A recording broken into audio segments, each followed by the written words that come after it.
Oh, look. Spot on the NES. Yeah, Spot was the mascot of 7-Up at the time, and it likes to point out that it's licensed.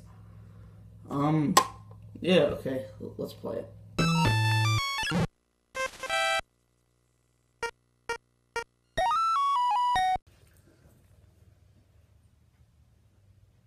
Okay, so there's really nothing to say here. I mean, like, what you see is what you get. It's certainly not a bad game. It just... Okay, you know what? Next game in the pile.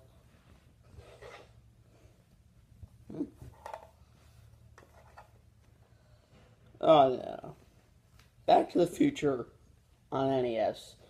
Okay, so Back to the Future on NES. As you see, it's made by LJN, one of the worst video game publishers ever. And it's in the Power Play series. This not... Well, yeah, well, I guess the Power Play is terrible.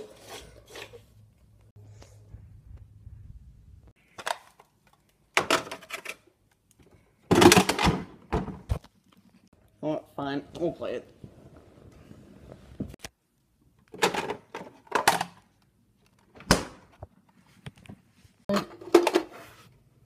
Oh, look, it doesn't work. Good.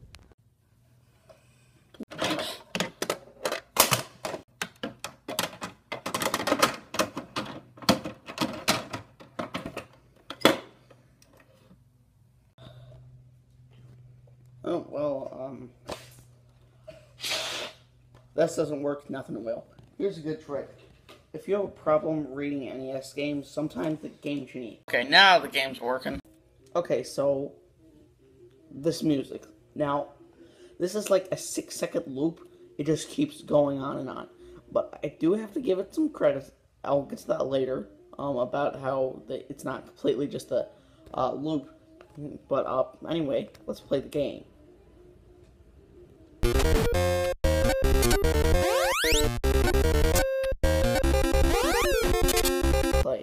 You're walking upward, except I remember that part in the movie where Marty McFly was dyed his hair black and also was wearing a black jacket. And then you know, there's a bunch of random stupid stuff happening on the street, and you're picking up clocks.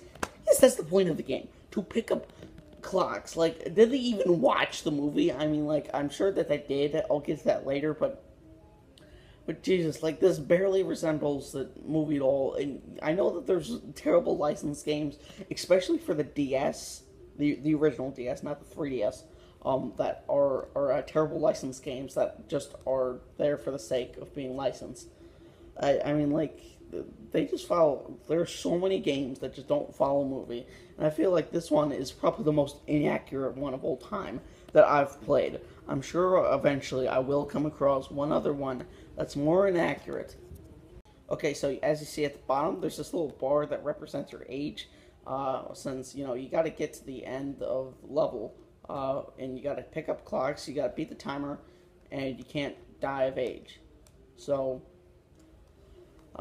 anyway, so you just walk down the street, and you dodge girls on hula hoops, and, pitfalls, and potholes, and, random plants, and benches, and a ton of oil leaks. Like, what else? Oh, yeah, bullies. Okay, there's bullies in the pink. Okay, yeah, you know, just collecting clocks here. Oh no, there's bees. Oh no, a bee.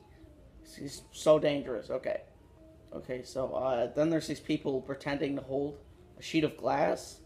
Except there is actually a sheet of glass. Okay.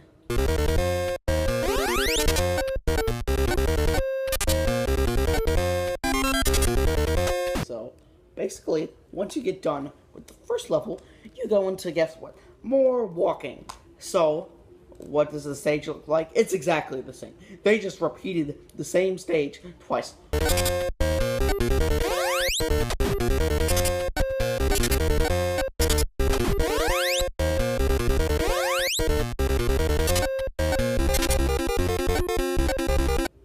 And yes, that music is still playing. Hey, bullies to go.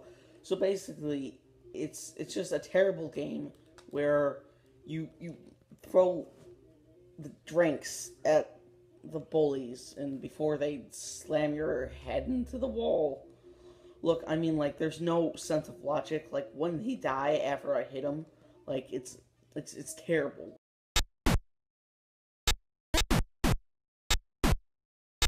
Okay, so you know what you do? Okay, so you know what you do after this?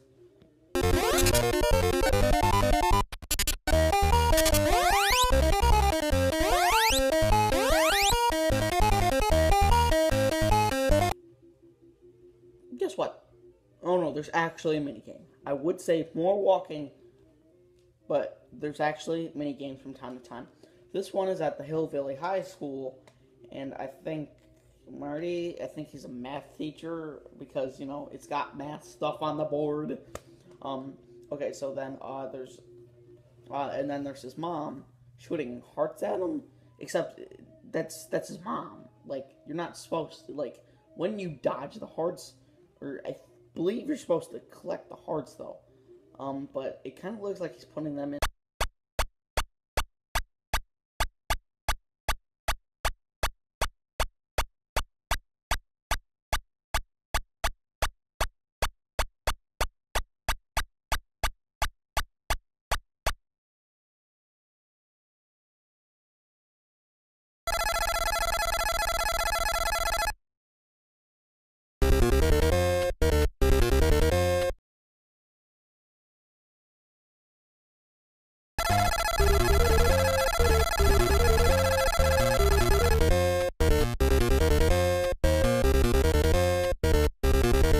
Yee!